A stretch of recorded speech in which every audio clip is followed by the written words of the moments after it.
Je souhaite un bonsoir, bienvenue à notre rendez-vous du jeudi. Nous allons, comme à l'habitude, prendre quelques instants pour laisser aux gens le temps d'arriver, le temps de trouver la page et de se joindre à nous. Alors pendant ce temps-là, nous allons ensemble faire trois salutations à la Vierge Marie. Je nous invite à nous intérioriser, à nous fermer les yeux, à descendre à l'intérieur de nous-mêmes, dans le ciel de notre âme, et aller à la rencontre du Seigneur à travers le cœur de sa mère Marie.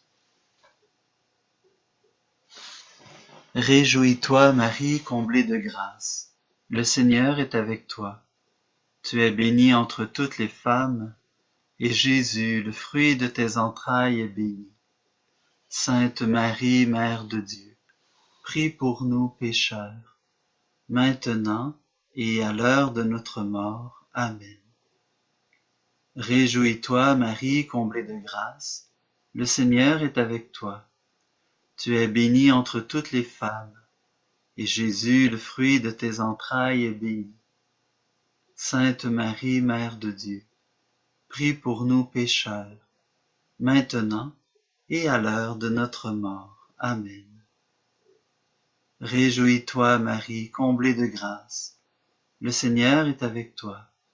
Tu es bénie entre toutes les femmes, et Jésus, le fruit de tes entrailles, est béni. Sainte Marie, Mère de Dieu, prie pour nous pécheurs, maintenant et à l'heure de notre mort. Amen. Par les mains de ta mère Marie, Seigneur, nous te présentons ce temps d'échange, de réflexion, de ressourcement. Merci de nourrir nos cœurs, notre intelligence, de nous inspirer aussi ce qui est bon, ce qui est juste pour travailler concrètement à ce monde pour que ton règne vienne. Dépose en nos cœurs la parole qui fait du bien, qui réchauffe, qui construit ce monde immense et beau. Merci Seigneur.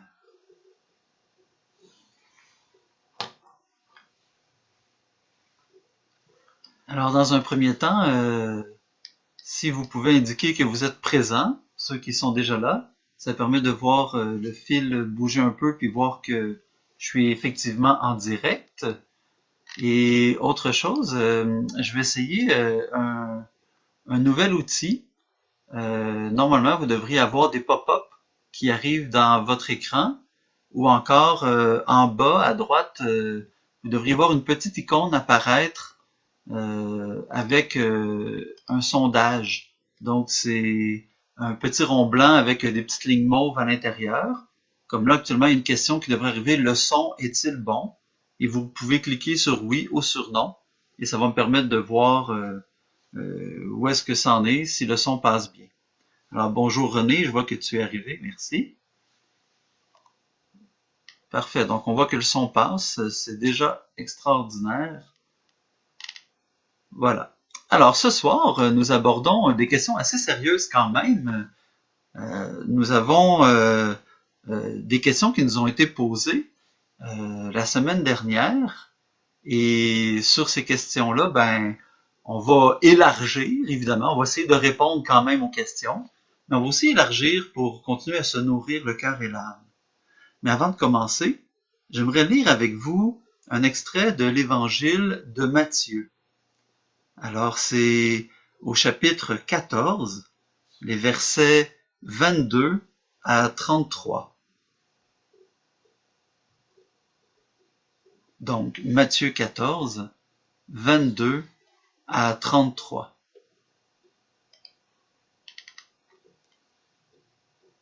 Aussitôt Jésus obligea les disciples à monter dans la barque et à le précéder sur l'autre rive, pendant qu'il renverrait les foules qu'il venait de nourrir. Quand il les eut renvoyés, il gravit la montagne à l'écart pour prier. Le soir venu, il était là, seul. La barque était déjà à bonne distance de la terre. Elle était battue par les vagues, car le vent était contraire. Vers la fin de la nuit, Jésus vint vers eux en marchant sur la mer. En le voyant marcher sur la mer, les disciples furent bouleversés. Ils dirent, c'est un fantôme. Pris de peur, ils se mirent à crier. Mais aussitôt, Jésus leur parla. Confiance, c'est moi. N'ayez plus peur. Pierre prit alors la parole. Seigneur, si c'est bien toi, ordonne-moi de venir vers toi sur les eaux. Jésus lui dit, viens. Pierre descendit de la barque et marcha sur les eaux pour aller vers Jésus. Mais voyant la force du vent, il eut peur, et comme il commençait à enfoncer, il cria, Seigneur, sauve-moi. Aussitôt Jésus étendit la main, le saisit et lui dit, Homme de peu de foi, pourquoi as-tu douté? Et quand ils furent montés dans la barque, le vent tomba. Alors ceux qui étaient dans la barque se prosternèrent devant lui et lui dirent, Vraiment, tu es le Fils de Dieu. Acclamons la parole de Dieu. Louange à toi, Seigneur Jésus. Pourquoi j'ai choisi cet extrait ce soir? D'abord parce que les questions auxquelles on va répondre, je trouve qu'il y a déjà des éléments dans ce texte-là. Quelles sont-elles ces questions?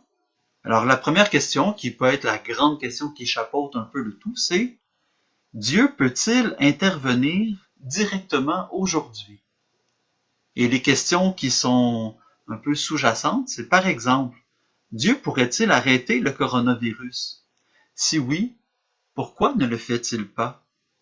Sinon, pourquoi prier pour la fin de la crise que nous vivons? Alors c'est vraiment des bonnes questions.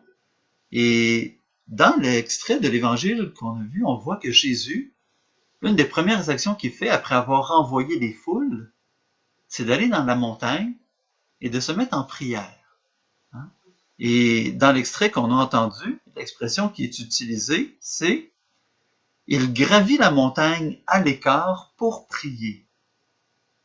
Lorsqu'on va dans le texte grec, ce qu'on découvre, c'est Jésus était dans la prière de Dieu. Il était dans la prière de Dieu. C'est comme si on comprend déjà une manière différente comment peut s'exprimer la prière. La prière, dans cet extrait-là, c'est de se placer dans, non pas un état de prier vers Dieu, mais un état de se laisser imprégner de la prière de Dieu. Ça rouvre déjà bien des perspectives. Jean-Paul II aimait à dire que prier, ce n'est pas pour nous satisfaire. C'est d'abord pour se rendre disponible à Dieu et le laisser, lui, prier en nous. Se faire capacité, un peu comme le lit d'une rivière, et qui va laisser l'eau de la rivière s'écouler. La prière, c'est une mise à disposition. Jésus va dans la montagne, il se rapproche de Dieu, il se met à la disposition de son Père pour que le Père puisse par lui venir sur la terre dans cette forme de prière, cette forme de communion. Je trouve ça très beau. Et on voit d'ailleurs que, tout de suite après, on voit que la mer est agitée parce que le vent est très fort. Et Jésus, lui, se soucie peu de ça. Il avance vers la barque. Il marche sur les problèmes. Ça l'inquiète pas. Ça l'énerve pas. Et on voit les apôtres qui sont un petit peu étonnés dans cette barque, au point où ils ont peur, ils crient. Et Pierre va dire, si c'est vraiment toi, fais-moi donc venir jusqu'à toi. Et Pierre va marcher sur les eaux, on connaît l'histoire, pourquoi as-tu douté? Et il me semble qu'il y a quelque chose qui vient nous élargir les horizons à travers ce texte-là. Et des fois, on pourrait se dire, à travers cet extrait d'évangile-là, ce serait donc le fun que ça arrive encore aujourd'hui, des signes aussi forts, aussi frappants. Si Dieu venait intervenir comme il l'a fait là, en marchant sur les eaux, en prenant contrôle sur les éléments, ce serait évident, on pourrait dire, oui, Dieu existe, puis tout le monde croirait, tout le monde se convertirait, tout le monde deviendrait bon, ce serait donc fun puis extraordinaire. Mais on voit bien dans l'Évangile que c'est pas comme ça que ça se passe. Les apôtres qui ont été témoins de cette action éclatante-là et de tellement d'autres, hein, pensons à tellement de miracles que Jésus a accomplis. C'était assez impressionnant la quantité de miracles qui a fait. On lit dans les Bibles hein, des aveugles qui retrouvent la vue, des boiteux, des estropiés, des paralysés qui retrouvent l'usage de leurs membres, des gens qui n'arrivaient plus à parler, leur langue était liée, ils étaient muets, ils retrouvent la parole, des lépreux qui sont guéris subitement, des morts qui ressuscitent. On pourrait se dire, ben, si on voyait ça aujourd'hui, si Dieu agissait d'un gros coup éclatant, ben wow, tout le monde se convertirait. Mais pourtant, les gens qui ont vécu ça se sont pas plus convertis. Il y en a que oui, puis il y en a que non. Ce qu'on comprend, c'est que c'est pas ces signes éclatants-là qui vont faire que la foi va naître en nous. Mais c'est parce qu'on a la foi. Et la foi, c'est quoi? C'est une relation d'intimité. C'est une relation de confiance. C'est une relation d'amour qui se bâtit sur le temps. Hein? Et l'amour vient avec la confiance. C'est la petite Thérèse de l'Enfant Jésus qui disait, c'est la confiance et uniquement la confiance qui permet à l'amour d'exister. Alors c'est de poser des actes de confiance envers Dieu qui nous permettent tranquillement de le reconnaître agissant à travers des signes comme ceux-là. Et on va y venir un petit peu plus tard lorsqu'on va aborder la question de la prière. Mais la prière nous permet d'entrer dans une relation qui va tranquillement élargir les parois de notre cœur, de notre âme, de notre foi. Voilà. Alors là, j'ai un petit souci d'ordinateur. On me dit qu'une mise à jour a été installée. J'espère que ça ne coupera pas. Donc, j'aimerais vous poser une question. Je vais lancer la question comme tout à l'heure et vous pouvez y répondre. Et cette question-là va m'aider à aller un petit peu plus loin parce qu'on va parler de la toute-puissance de Dieu. Alors normalement, une question vient d'apparaître dans votre écran ou en bas à droite, vous avez un petit icône blanche avec des lignes mauves, vous cliquez dessus. Et la question c'est, qu'est-ce qui vous effraie le plus dans la mort? Est-ce que c'est mourir soit dans la souffrance ou dans la solitude? Lorsque vous pensez à la mort et qu'il y a quelque chose qui vous rend inconfortable, est-ce que c'est plus la solitude, le fait de mourir isolé, ou c'est plus la souffrance qui vous donne pas envie de mourir? Alors, je vous laisse répondre aux questions. Vous avez juste à cliquer dessus, puis ça va apparaître un petit sondage comme ça. Et pendant ce temps-là, ben, je commence à, à parler un peu de la toute-puissance de Dieu. Parce que, en définitive, c'est de ça qu'il s'agit lorsqu'on dit, est-ce que Dieu serait capable d'agir ou pas? Hein? Est-ce qu'il pourrait arrêter le coronavirus ou pas? Ben, j'aurais envie de commencer avec une première question. Qu'est-ce qui demande le plus de force, le plus de puissance, selon vous? Est-ce que c'est de laisser cours à la colère et devant, par exemple, un enfant ou une personne qui nous énerve au plus haut point, de descendre le bras puis de le gifler, ou d'avoir envie de le faire et de retenir son bras? Qu'est-ce qui demande le plus de force? Laisser le bras descendre tout seul et frapper, ou encore retenir le bras pour choisir une solution pacifique, une solution dans laquelle il y a de l'amour. À mon sens, la puissance, la force, vient beaucoup plus dans la capacité de retenir une pulsion, une passion, un élan qui pourrait sembler naturel, ou en tout cas plus spontané. Ça demande beaucoup plus d'énergie et de force que de le retenir. Le retenir demande plus de force que de le laisser aller. Alors, en ce sens-là, il me semble qu'on a déjà un petit indice de ce que c'est que la puissance de Dieu. Il y a une prière qu'on dit dans la messe au 26e dimanche du temps ordinaire. C'est probablement une de mes oraisons préférées. Ça dit, Dieu qui donne la preuve suprême de ta puissance lorsque tu patientes et prends pitié. Sans te lasser, accorde-nous ta grâce. En nous hâtant vers les biens que tu promets, nous parviendrons au bonheur du ciel. Alors je répète en commentant. Dieu qui donne la preuve suprême de ta puissance, donc la preuve suprême, ça veut dire qu'il n'y en a pas plus de grandes preuves que celle-là. Hein? La plus grande preuve de la puissance de Dieu, c'est quoi? Lorsque tu patientes et que tu prends pitié. Dieu est patient et il prend pitié. Qu'est-ce que ça veut dire?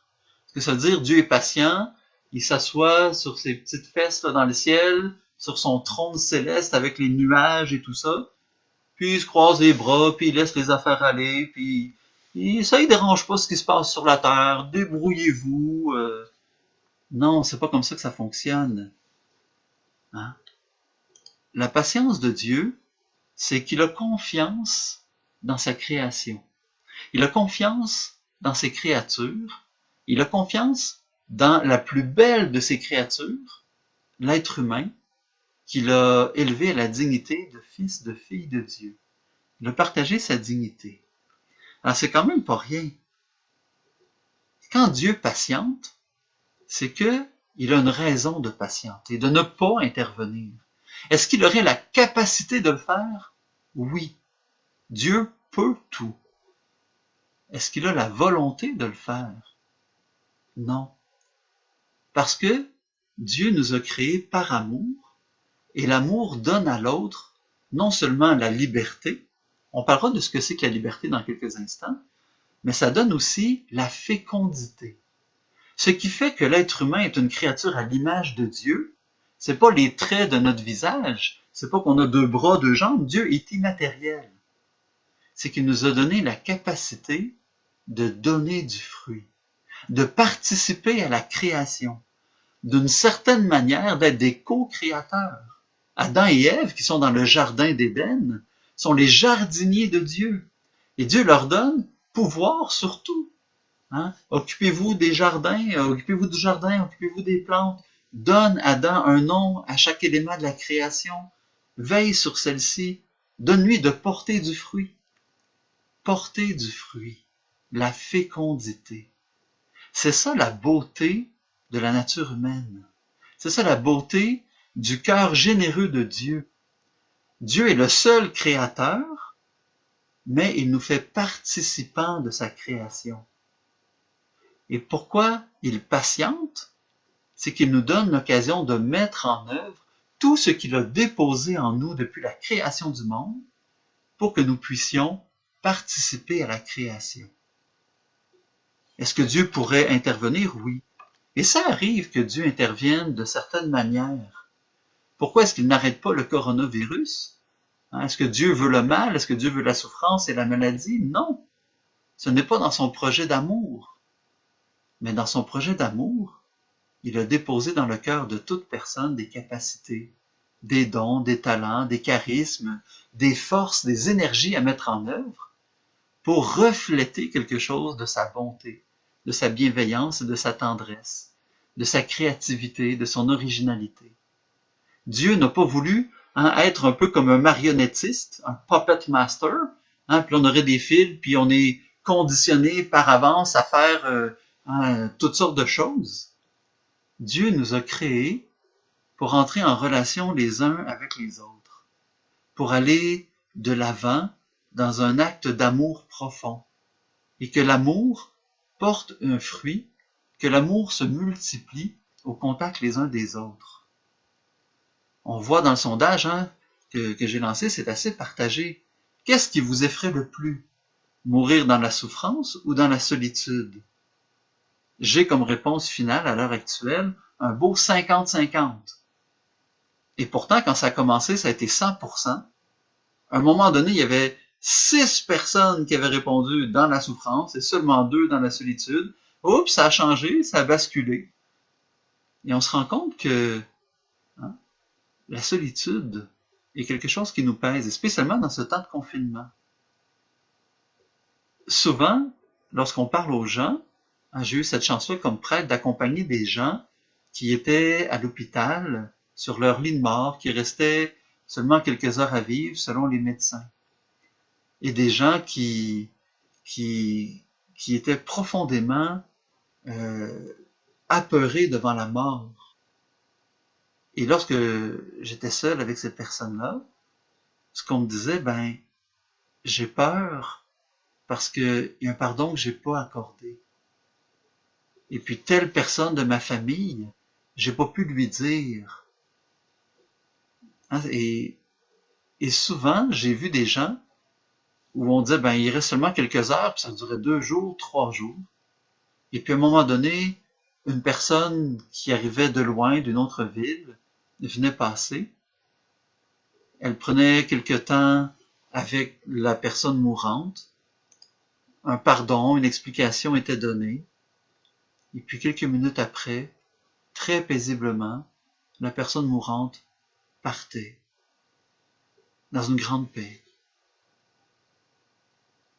Il y avait un besoin de réconciliation, de ne pas partir en gardant rancune, en n'ayant pas expliqué certaines choses, en n'ayant pas demandé pardon. L'être humain est fait à l'image et à la ressemblance de Dieu, et la puissance, c'est celle de croire que l'autre a tout en lui pour donner un fruit extraordinaire.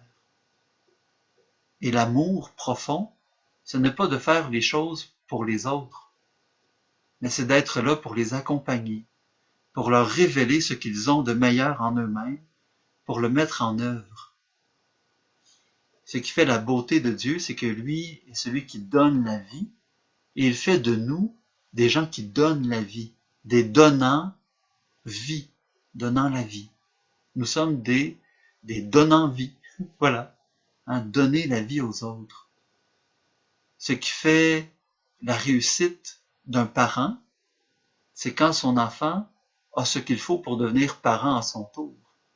Il est capable de dire, j'ai réussi ma mission de parent. L'autre est devenu un comme moi, pas identique, mais un comme moi. Quelqu'un qui peut enfanter, quelqu'un qui peut préserver, protéger la vie, qui peut la soutenir, l'encourager, et qui peut donner à l'autre tout ce qu'il lui faut pour aller plus loin. Et c'est ça, en réalité, la toute-puissance de Dieu. Il prend patience, parce que ce serait donc facile pour lui de tout faire à notre place, mais on ne développerait pas cette autonomie, cette capacité de donner la vie à notre tour, de donner à tout ce que nous avons reçu, de donner le meilleur, le plus beau fruit, le plus grand.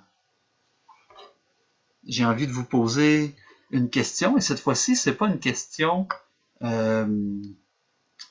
c'est pas une question euh, qui va popper de la même manière avec un sondage où on répond. Vous devez répondre, écrire. Alors, la question est ouverte.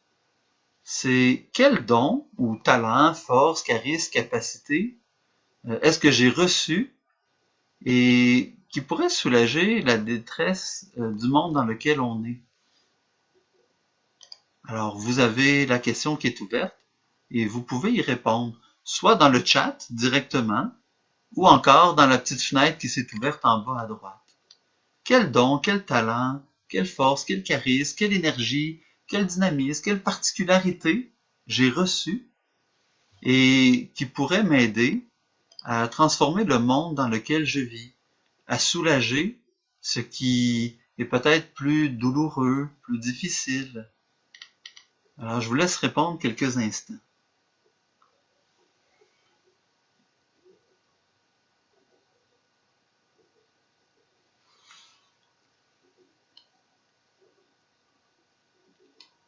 Alors, pendant que vous continuez de répondre, j'aimerais parler de d'une notion, celle de la liberté. Hein, on a dit Dieu, parce qu'il nous a créés dans l'amour, nous a laissés libres. Ça veut dire quoi, la liberté?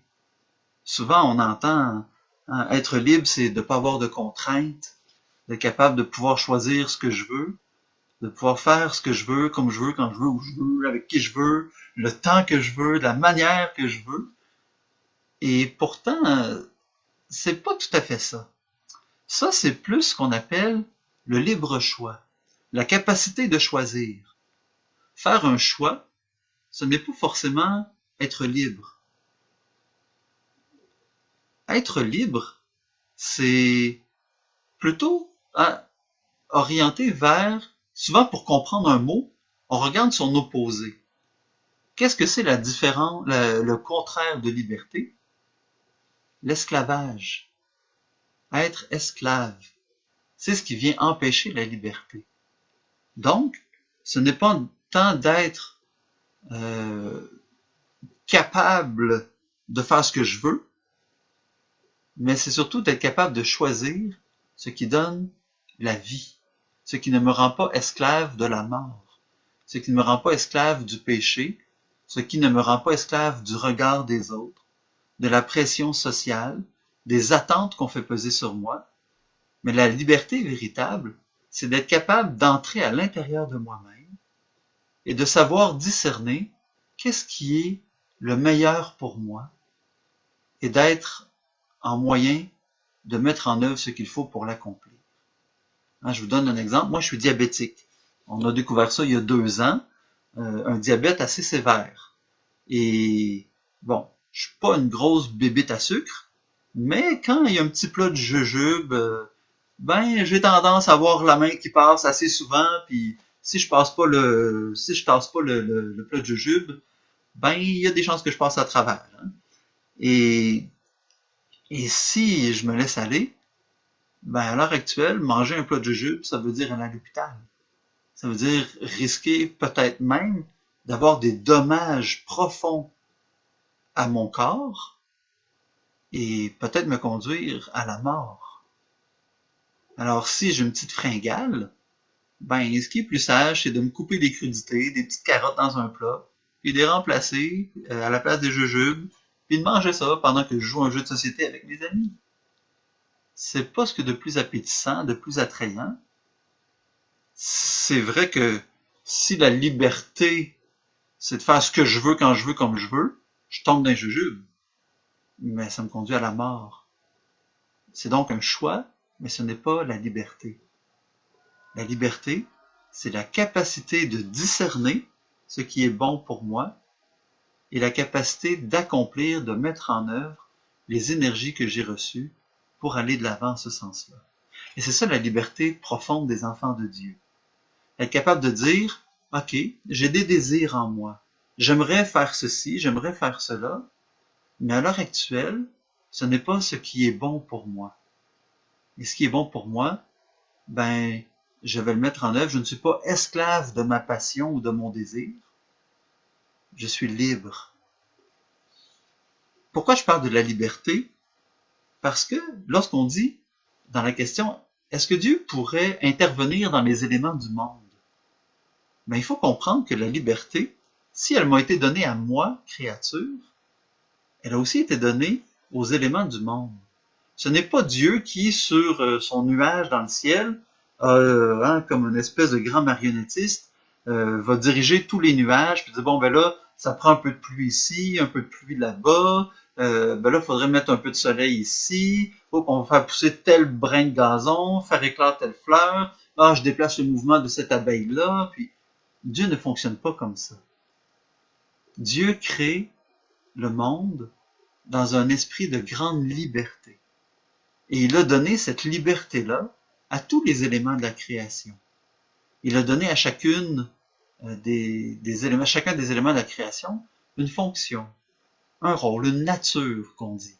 La nature, c'est la raison fondamentale pour laquelle on a été créé. L'être humain a été créé pour aimer, pour être aimé, pour connaître Dieu, pour le faire connaître, pour le servir et l'honorer, dans un amour profond, dans une relation de grande intimité. Nous avons été créés dans un unique but, que l'amour se multiplie sur la terre. Parce que l'amour, c'est Dieu lui-même. Dieu est amour, nous disent les Écritures. Et comment on fait ça? Ben, en laissant libre cours à notre liberté créatrice. Hein? Il y a des gens qui me disent, par exemple, si je prends Aline qui dit qu'elle a reçu comme don un don d'écoute. À travers l'écoute, elle est en mesure d'apporter quelque chose que d'autres ne peuvent peut-être pas apporter dans le monde. Des gens qui ont besoin d'être entendus et qui ne trouvent pas d'oreille attentive. Et c'est une manière de permettre à Dieu d'interagir avec le monde dans lequel on est. Julie parle de la sensibilité qu'elle a reçue, sensible à ceux qui ont besoin. Des fois, appeler, prendre des nouvelles, changer les idées des gens. C'est quelque chose qui peut paraître si simple qu'on en oublie que c'est Dieu qui est le sensible des sensibles. Et dans cette sensibilité-là, que Julie reconnaît comme un don qu'elle a reçu, c'est probablement Dieu qui lui a partagé quelque chose de son cœur. Et qui lui dit, tu vois à quel point j'aime mes enfants? Eh bien, Julie, j'ai fait de toi quelqu'un de sensible comme moi. J'ai mis quelque chose de mon cœur dans ton cœur pour que tu puisses rejoindre ces personnes qui ont besoin d'être touchées, d'être rejoints, qui ont besoin d'être devinés parce qu'ils n'arrivent pas à se dire avec autant de liberté, parce que leur histoire, leurs blessures, fait qu'ils sont pas à l'aise de s'exprimer. Mais parce que tu es sensible aux petits détails, tu es capable de les aider à se dire, à être entendus. Chantal qui parle d'une capacité d'empathie. Et elle dit en tant que préposée aux bénéficiaires dans un CHSLD, c'est un baume sur leur souffrance. Et on sait très bien que l'empathie est un don incroyable. C'est quelque chose qui se rapproche d'un des plus grands attributs de Dieu, la miséricorde. Hein? Se laisser prendre, se laisser émouvoir jusqu'aux entrailles et marcher avec l'autre dans son chemin de détresse pour lui montrer un chemin de lumière, de bonté, de bienveillance. Mélanie parle de la patience et de l'écoute. Micheline de la force. Plusieurs parlent de l'écoute, je trouve ça beau. La persévérance, une capacité d'aller vers les autres, la compassion, la consolation. Quelqu'un parle de bonne humeur. Un autre, Annie, qui parle de dédramatiser les choses. La dédramatisation, oui, ça se dit, Annie. C'est autant de talents qui permettent à la liberté que nous avons de donner du fruit. C'est ça la fécondité de Dieu. Pourquoi Dieu n'intervient pas directement? Parce que tous ces dons-là, qui nous permettent de le voir, de le reconnaître à travers ce monde qui passe, ce monde matériel, eh bien, on a accès à quelque chose de son cœur, de sa bienveillance, qui échappe à nos sens extérieurs et qui nous ouvre à nos sens intérieurs. Nous devenons les mains, les pieds, le visage de Dieu. Pourquoi Dieu n'agit pas? Il agit. Ça me fait penser à une petite histoire que j'aime beaucoup. Et je me permets de vous la raconter. C'est l'histoire d'un jeune qui était profondément bouleversé devant tout ce qui se passait dans le monde. Il avait terminé son année 2019 en disant « Bye bye 2019, j'espère que 2020 va être meilleur. » Puis ça donne que 2020 a commencé vraiment de travers. Il y a eu des feux de forêt gigantesques. On a découvert qu'il y avait des invasions de sauterelles dans le nord de l'Afrique par milliards, des problèmes de récolte dans d'autres pays, un virus qui arrive vraisemblablement d'Asie et qui vient bouleverser toute la société. Et le mois d'avril n'était pas encore commencé. Bravo 2020, t'arrives avec plein de promesses. Et ce jeune dit, coudonc, en plus, on sait qu'il y a déjà des problèmes qui étaient là avant tout ça. Il y avait des guerres, de la famine, de la violence, de la haine. Si Dieu existe, si Dieu est bon, si Dieu est tout-puissant, pourquoi ça existe? Et il se met en quête d'aller rencontrer Dieu pour voir un peu, faut que quelqu'un lui dise que ça marche pas son affaire. Alors ce jeune se met en quête et il finit par entendre que Dieu est au ciel, puis il choisit de gravir une autre montagne pour lui parler. Et puis il s'en va à sa rencontre, et puis il arrive au sommet de la montagne. Il s'écrie, hein, Dieu! Puis un petit écho au loin, là, Dieu, Dieu, Dieu. Et il attend que Dieu lui réponde, et puis l'impensable arrive.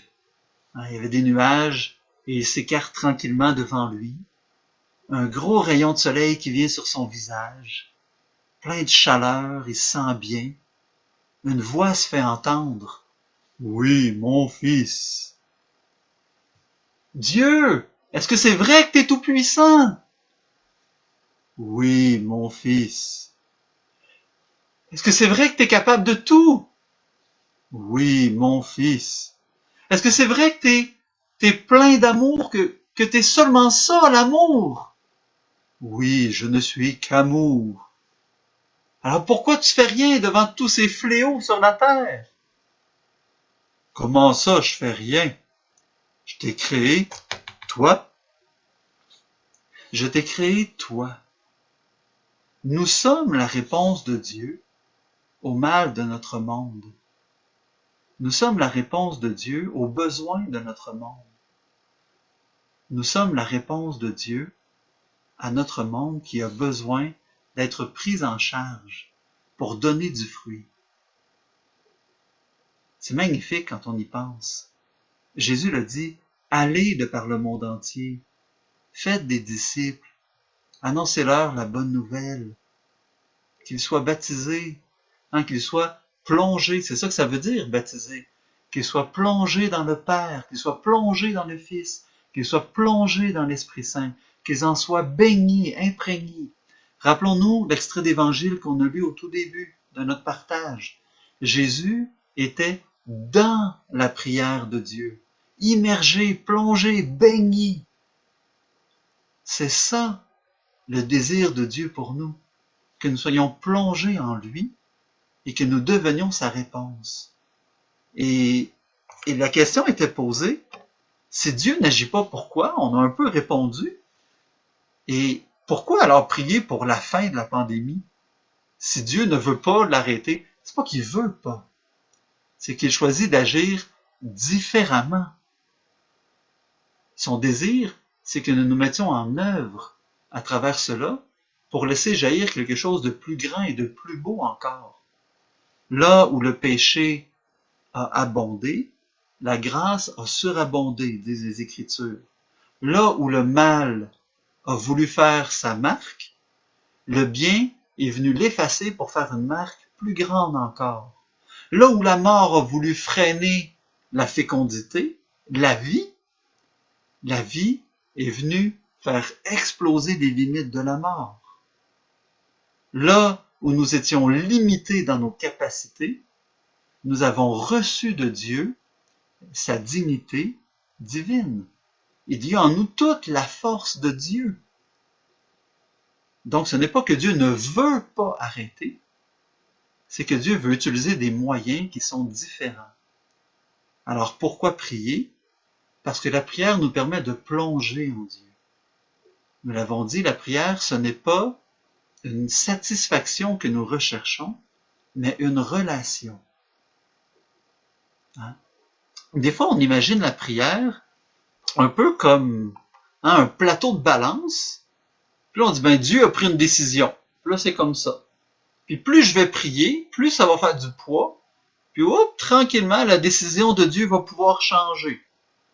Puis si ça n'a pas changé, c'est parce que j'ai pas prié assez. Est-ce qu'on peut influencer Dieu? Hein, c'est une question que j'ai envie de vous poser. Il me semble que je l'ai même préparé, cette question-là. Donnez-moi un instant, là. Non, je pense que j'ai pas eu le temps de la préparer. Oui, voilà. Je vous pose la question. Elle a déjà un peu répondu, mais voilà. Ma prière peut-elle faire changer Dieu d'idée? Alors, vous avez la question qui arrive. Ma prière peut-elle faire changer Dieu d'idée? Il faudrait se poser la question, est-ce que Dieu a une idée d'abord? On espère que oui, hein? C'est quand même lui le créateur de tout. Hein? Dieu, on dit souvent, ben, je veux faire la volonté de Dieu. Est-ce que ma prière peut influencer Dieu? Je vous laisse répondre. Comment vous voyez ça? Ah ouais, c'est facile, hein? On voit que hein? Non, non, non. Je suis pas si sûr, moi, qu'on peut pas faire changer Dieu d'idée. Pensons à différents textes dans la parole de Dieu. Hein, rappelez-vous, par exemple, Seigneur, tu as dit que tu allais détruire cette ville. Mais si je trouve 50 justes, est-ce que pour 50 justes, tu vas détruire la ville? Et Dieu dit, non, pour 50 justes, je ne détruirai pas la ville. Mais Seigneur, peut-être y en aurait-il que 40, que 30, que 10.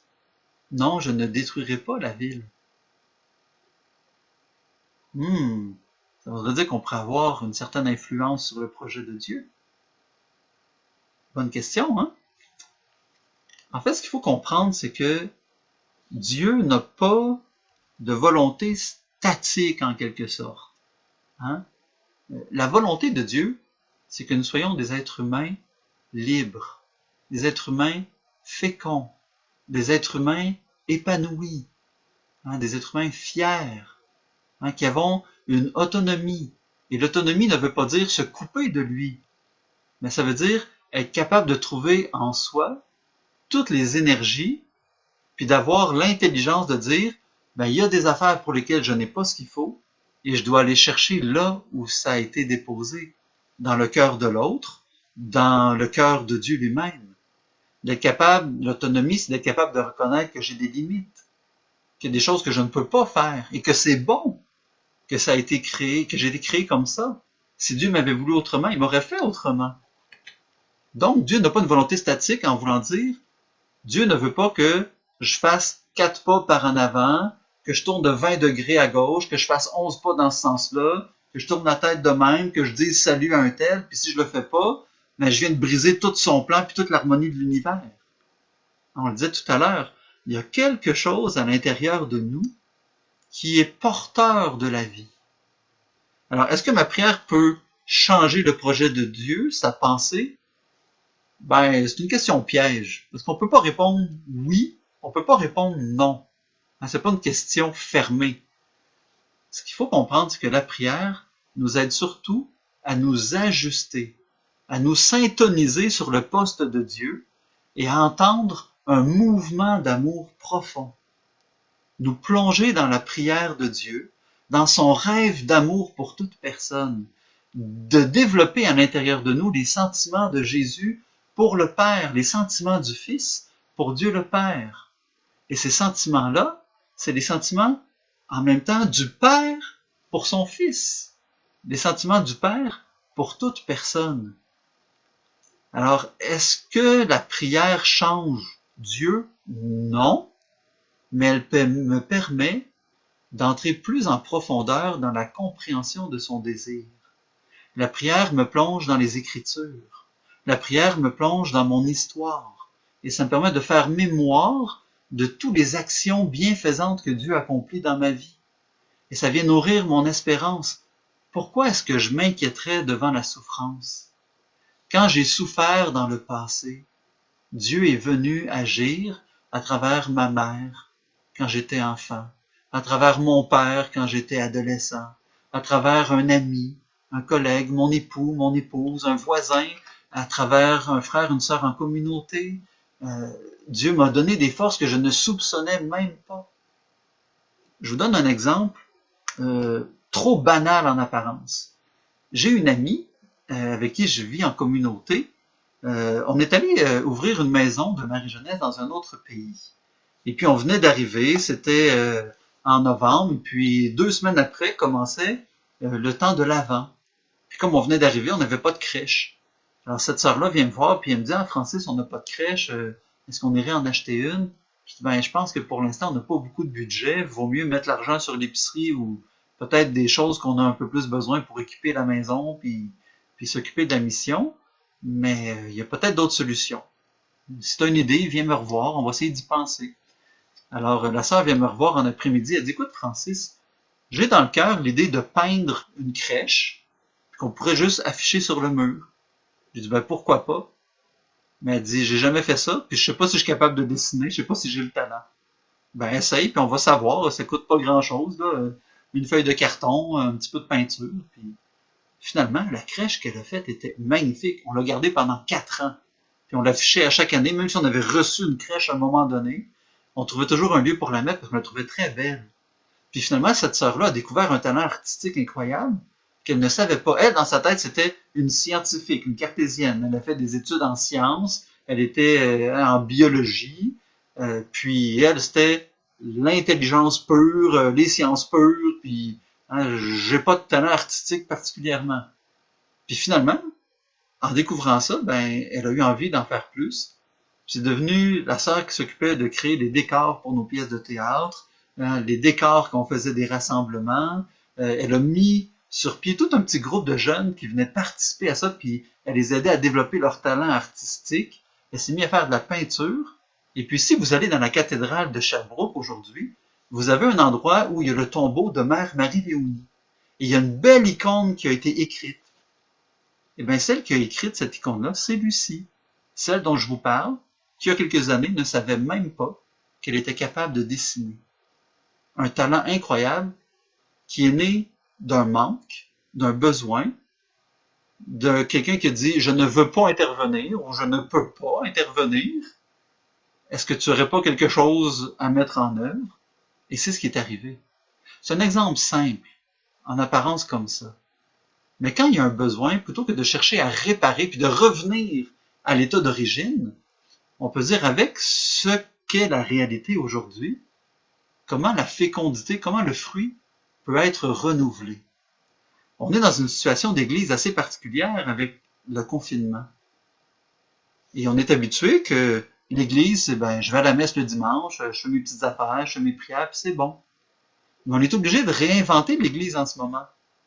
C'est beau, je trouve ça intéressant que des prêtres, par exemple, célèbrent la messe et qu'ils l'offrent aux gens à travers les médias sociaux. Mais est-ce que c'est que ça, faire église? Je vous invite à peut-être méditer là-dessus. Hein? Comment on peut faire église? Comment on peut créer l'église? Comment elle peut être féconde l'église en sachant que l'église, c'est pas Rome. C'est pas Monseigneur Cyr avec Steve, son vicaire général. C'est pas le diocèse. C'est pas le curé de ma paroisse. C'est nous tous ensemble, ces personnes-là et moi. Nous ensemble. Comment on peut faire pour rendre fécond ce temps-là? Dieu nous a donné de la créativité, des dons, des talents, des richesses. Qu'est-ce qu'on veut mettre en œuvre? Comment on peut le mettre en œuvre? Et je reprends ce que vous avez dit tout à l'heure. Sensibilité, écoute, compassion, présence, capacité de rire, de dédramatiser. Et il y en a beaucoup d'autres, hein? Mais à partir de ça, est-ce que ça se peut que l'Église peut trouver un chemin de renouvellement? Qu'est-ce que tu aurais envie de mettre en œuvre après le confinement? Puis comment tu peux te préparer déjà? C'est une question que je te pose. Et moi, je me la pose en tout cas déjà depuis quelques semaines. Je suis prêtre, je suis habitué de célébrer des sacrements, j'en fais plus, là. Bon, je célèbre la messe tous les jours quand même. Tous les jours, je vais à l'église pour prier pour mes paroissiens, paroissiennes, garder un lien spirituel. Mais au-delà de ça, comment renouveler le don de ma vie? La souffrance, parfois, nous fait peur. Et lorsqu'on choisit de l'affronter avec courage, avec lucidité, dans la liberté créatrice des enfants de Dieu, dans la fécondité qui fait qu'on est à l'image et à la ressemblance de Dieu, la souffrance n'est plus un obstacle, ça devient une opportunité, ça devient un espace créatif, ça devient un appel à les puiser à l'intérieur de moi, parce que quand Dieu m'a créé, il m'a pas créé défectueux, il m'a pas créé avec des manques, il m'a créé avec tout ce qu'il faut pour vivre saintement toute étape de ma vie. J'ai déjà tout en moi. J'ai pas besoin de chercher à l'extérieur. La prière, ce qu'elle fait, elle me permet d'aller sonder à l'intérieur de moi pour trouver des forces que je n'avais pas soupçonnées, trouver des capacités, des ressemblances avec Dieu que j'avais oubliées peut-être.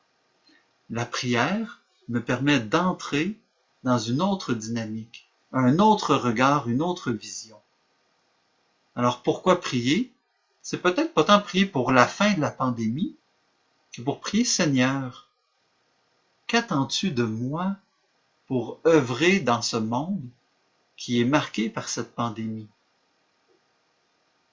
Où est-ce que la fécondité a besoin de mains pour retourner la terre, pour déposer une semence, pour l'arroser, pour enlever les mauvaises herbes, pour mettre un tuteur pour l'aider à pousser droit, pour lui apporter de l'ombre quand c'est le temps, de la lumière quand c'est le temps. La souffrance n'est pas notre ennemi, elle n'est pas notre amie, elle est ce qu'on veut bien en faire. Je vous raconte une petite histoire. Vous savez, j'aime bien les histoires, juste regarder le temps, parce que je ne veux pas dépasser, c'est bon, j'ai le temps. L'histoire d'un fermier. Pardon, je veux juste vérifier un petit quelque chose, parce que j'avais prévu une autre question, puis ça pourrait être peut-être le bon temps.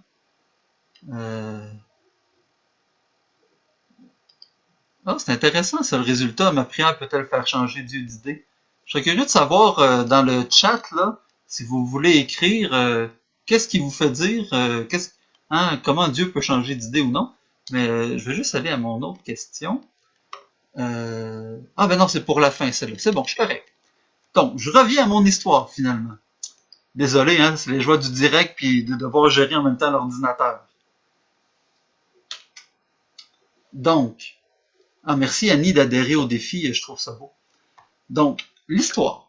Un fermier qui avait fait des grandes études à l'école d'agriculture et puis il avait eu l'occasion d'aller dans différents pays pour pouvoir voir comment ça se passe.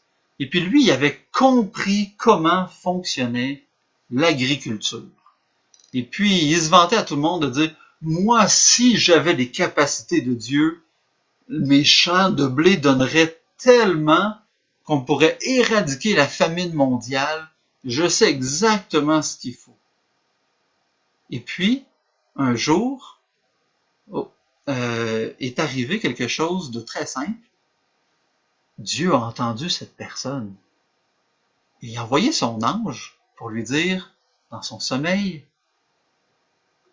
Tancrède, tu dis que tu peux faire ce que tu veux comme fermier, que tu sais exactement ce que la terre a besoin, que tes plantes ont besoin. Dieu te donne toute puissance sur la parcelle de ton champ jusqu'aux moissons. Commande, ça va arriver. Tancrède, il se réveille, puis il est un petit peu sceptique. Il s'en va dehors, puis il regarde. Bon, ben là, ce serait le temps de retourner la terre. La terre est un peu gelée. Il faudrait qu'il y ait 4 ou 5 degrés de plus. Oups, tout à coup, il se met à faire un petit peu plus chaud. Tancrède est tout étonné. Il prend la mesure de la terre, la température. Ben, hey, c'est le temps de retourner. Il retourne la terre. Bon, ben là, j'ai mis mes semences en terre. Ça prendrait une pluie, mais pas une grosse pluie, une petite pluie fine qui va pénétrer tranquillement dans la terre. La petite pluie fine arrive. Puis de jour en jour, de semaine en semaine, Tancrède commande la météo sur son coin de jardin. Puis, crime, ça sort plus vite que d'habitude. Puis les pousses sortent, puis ça pousse droit, puis ça pousse bien. Puis il n'y a pas une graine qui n'a pas donné sa tige. Puis le feuillage se met à sortir, puis c'est incroyable. Puis les champs de blé montent plus haut que d'habitude. Puis on voit que c'est riche, c'est vert éclatant. Mais Tancrède commence à s'inquiéter parce que il voit pas de grains arriver. Il commence à s'inquiéter. Puis là, il commence à regarder ses études, puis relire ses livres, essayer de repenser à son histoire, qu'est-ce qu'il a vu. Il finit par se coucher en disant, coudonc, il me semble, j'ai fait tout ce qu'il fallait. L'ange vient le voir pendant la nuit. Il dit, Dieu te propose un coup de main si tu veux. Demain, il s'occupe de ton champ. Après, tu reprends le contrôle. Tancrède, il dit, c'est bien correct. Le lendemain, il se lève, le soleil n'est pas encore sorti, le désastre. Des gros nuages gris, du vent qui en finit plus, le blé est couché par terre, de la pluie diluvienne, la terre est menacée, et ça creuse des trous autour des racines. Puis ça dure 2 jours complets comme ça. L'ange revient puis il redonne à Tancrède la force de s'occuper de la météo. Puis étonnamment, le blé commence à sortir, puis du gros grain qui sort.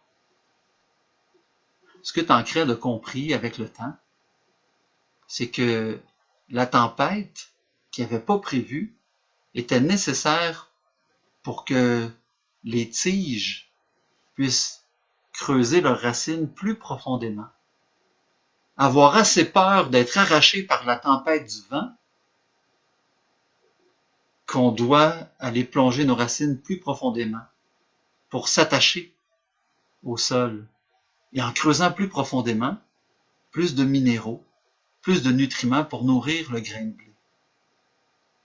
Des fois, dans des situations de souffrance qu'on vit, c'est peut-être une invitation à creuser nos racines.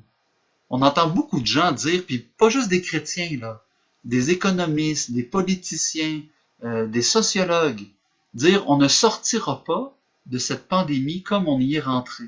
Il va y avoir des changements de société importants, des manières différentes de voir le monde. On va s'attacher peut-être un peu plus aux relations sociales. On va quitter peut-être un peu plus nos écrans.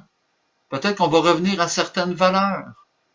Le consommer local, prendre soin de notre petite épicerie de quartier qu'on avait oubliée au profit des grandes multinationales. Ça nous change, la souffrance. Ça nous invite à nous poser la question plus fondamentale de quand je suis dans le confort, qu'est-ce que je peux faire pour augmenter mon confort? Là, j'en ai plus de confort. Qu'est-ce que je peux faire pour survivre? Qu'est-ce qui est essentiel? C'est quoi mon besoin vital? Qu'est-ce que, si je l'ai plus, je meurs, je suis fini. Oups, je vais peut-être revenir à ça, puis ça risque de marquer quelques générations qui vont nous suivre. Moi, je me rappelle de mon grand-père qui a connu la grippe espagnole au début du siècle dernier. Et il est mort à 93 ans, et il parlait encore de la grippe espagnole. Comment ça avait changé beaucoup de choses. Et ça a marqué toute sa vie. Et moi, je me dis, c'est peut-être ça, l'invitation qui nous est faite. Pourquoi Dieu n'agit pas? C'est peut-être une belle occasion qu'il nous laisse, en n'agissant pas en apparence, de nous dire d'une part, prends ta part de l'action parce que tu es capable, découvre des ressources nouvelles en toi, transforme ce monde pour que ce soit pas juste un beau monde, mais que ça devienne un monde merveilleux, que tu puisses déjà faire advenir le royaume sur la terre. Je termine avec la dernière question. C'est une question qui va nous introduire à la prière. On me demande, peux-tu montrer les résultats du questionnaire? Oui, Gisèle, je pense que je peux faire ça. Attends un petit peu. Ma prière peut-elle changer Dieu? On a 62%, afficher les résultats. Voilà, donc 62% oui et 38% non. Voilà. Donc, je reviens à la question.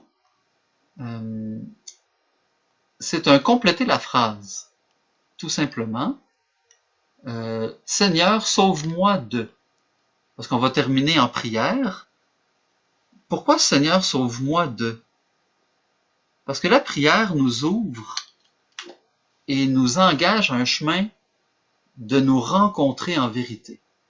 Et c'est pour ça souvent qu'on n'ose pas trop prier. Ou qu'on va faire des prières peut-être déjà toutes faites, un peu machinalement, sans se laisser atteindre. Poser la question de la souffrance, de la toute-puissance de Dieu, puis de désirer que Dieu agisse et intervienne, c'est des fois une illusion pour essayer de se cacher derrière notre responsabilité. Celle de prendre en main le monde qui souffre et de dire c'est à moi de mettre en œuvre les dons de Dieu. C'est à moi de manifester la présence de Dieu dans le monde. On voudrait donc que ça se fasse tout seul. Et pour ça, on a besoin d'être sauvés. Sauvés de nos illusions, sauvés peut-être de nos visions faussées, des fois de Dieu. Surtout sauvés de la vision faussée qu'on peut avoir sur nous-mêmes.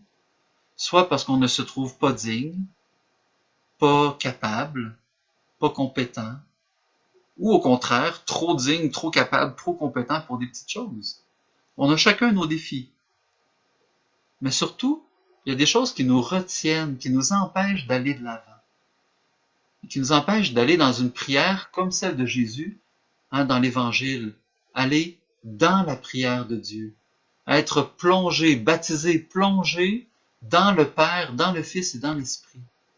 Qu'est-ce qui m'empêche de me plonger entièrement, C'est quoi les peurs que j'ai? Qu'est-ce que Dieu pourrait me demander qui fait que je serais pas heureux, qui m'empêcherait d'aller au bout de moi-même, puisqu'il veut mon bonheur? De quoi ai-je besoin d'être sauvé pour que Dieu puisse agir en moi? Pour que Dieu puisse s'occuper de ce coronavirus-là à travers des gens comme toi et comme moi qui vont être renouvelés, qui vont se laisser transformer par, non pas la situation, mais par ce que nous allons faire de cette situation. Et je le répète encore une fois, la situation n'est ni bonne ni mauvaise. C'est ce que j'en fais qui va faire que le fruit va être bon ou mauvais. Ce que nous allons en faire tous ensemble qui va faire que le jardin va être beau ou non. À travers les biens de ce monde qui passe, travailler pour qu'advienne un autre monde, un monde de justice, de bienveillance, de vérité, de lumière, de bonté, de liberté, de guérison. Un monde dans lequel les valeurs les plus profondes du christianisme dépassent le stade de valeur pour s'incarner et devenir des personnes aimantes, agissantes. Non pas des personnes parfaites, mais des personnes qui vont se laisser sauver constamment, qui vont encore être confrontées à certaines réalités difficiles, mais qui vont être capables d'aller de l'avant. Alors prenons quelques instants en silence, fermons-nous les yeux, prions.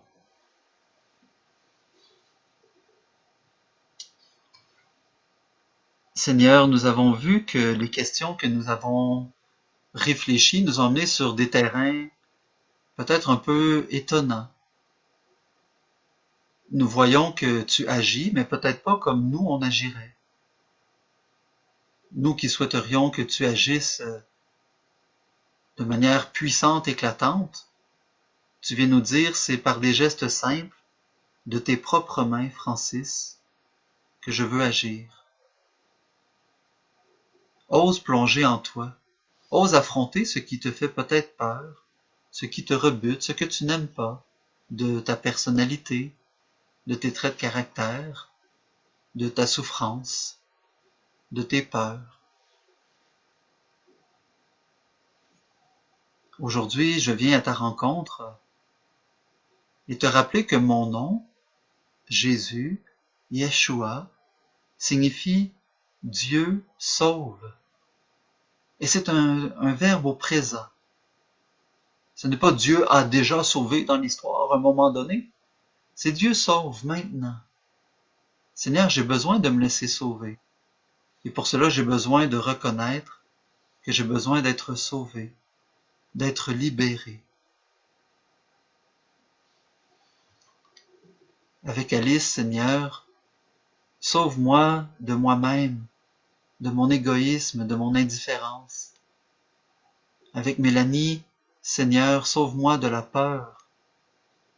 Avec Annie, Seigneur, sauve-moi de la tristesse face à mes limites, de mon impuissance, du sentiment de culpabilité, de toute cette analyse que je peux faire, de mes refus intérieurs. Seigneur, avec René, sauve-moi de la peur d'être jugé par les autres. Avec Marianne, sauve-moi de la peur du lendemain.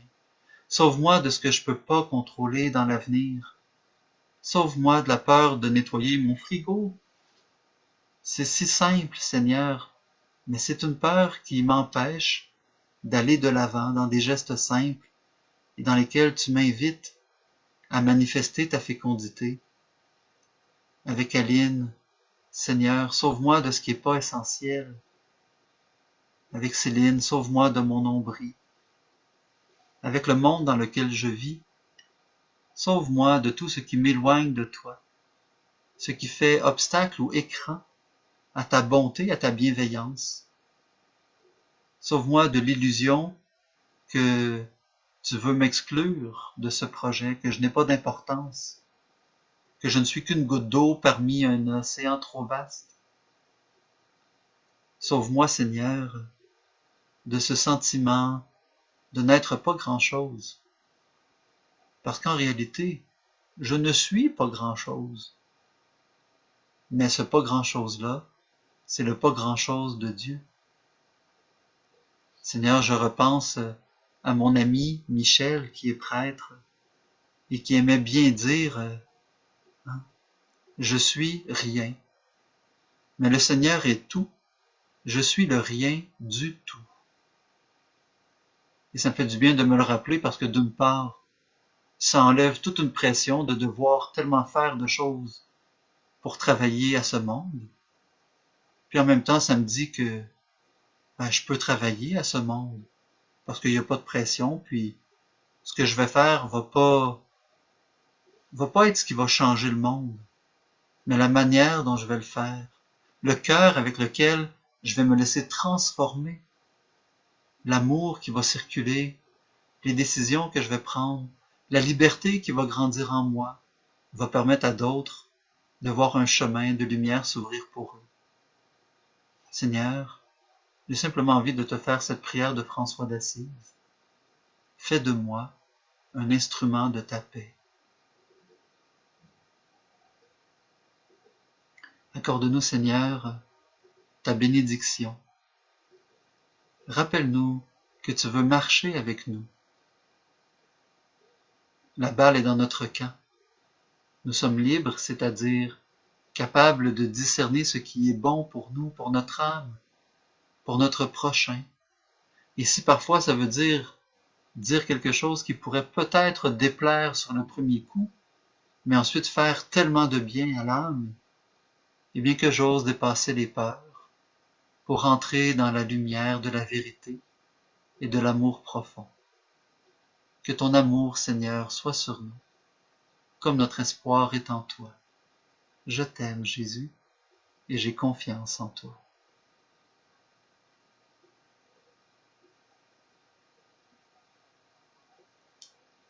Alors, c'est ce qui termine notre temps de partage de ce jeudi. Et je vous invite à écrire à l'adresse courriel, coordination@croixglorieuse.ca, les questions que vous aimeriez soumettre et qui vont alimenter notre réflexion du jeudi comme ça. Ça va me faire plaisir d'y recevoir et d'y répondre. Si vous avez apprécié le temps, gênez-vous pas pour laisser des commentaires. S'il y a des choses que vous dites, ce serait peut-être bien de faire de telle manière, si vous avez des suggestions à m'apporter, moi je suis toujours très ouvert pour améliorer notre expérience. Donc voilà, je suis pas un grand spécialiste de Facebook, alors j'y vais avec ce que je peux. Merci d'avoir pris ce temps de m'aider moi-même déjà en préparant ce temps-là par les questions. C'est Caroline qui avait envoyé les questions de cette semaine. Alors merci à Caroline, je ne sais pas si c'est avec nous aujourd'hui.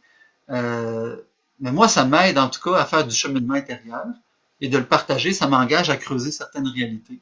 Alors je reçois autant que vous et peut-être même plus. Je ne sais pas si c'est égoïste de dire ça, mais en tout cas, le Seigneur aime bien fonctionner dans les deux sens.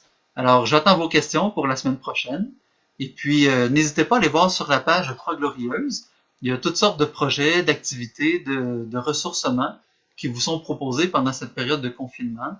Des temps de célébration eucharistique, des temps d'adoration, des temps de louange, de prière. Si vous avez des idées, écrivez aussi à coordination@croixglorieuse.ca et ça pourrait donner des idées à l'équipe qui s'occupe d'agrémenter ce temps de confinement-là, de nous aider à faire église. Si vous voulez vous investir d'une manière ou d'une autre, pourquoi pas soumettre une idée, puis on verra ce qu'on peut faire. Alors sur ce, je vous souhaite une magnifique fin de soirée, et merci encore une fois de m'avoir permis d'être avec vous pendant ce temps. Le Seigneur nous bénisse chacun, chacune là où nous sommes, et qu'il donne à nos gestes, nos paroles, de donner du fruit en abondance, lui qui est Père, Fils et Saint-Esprit. Amen.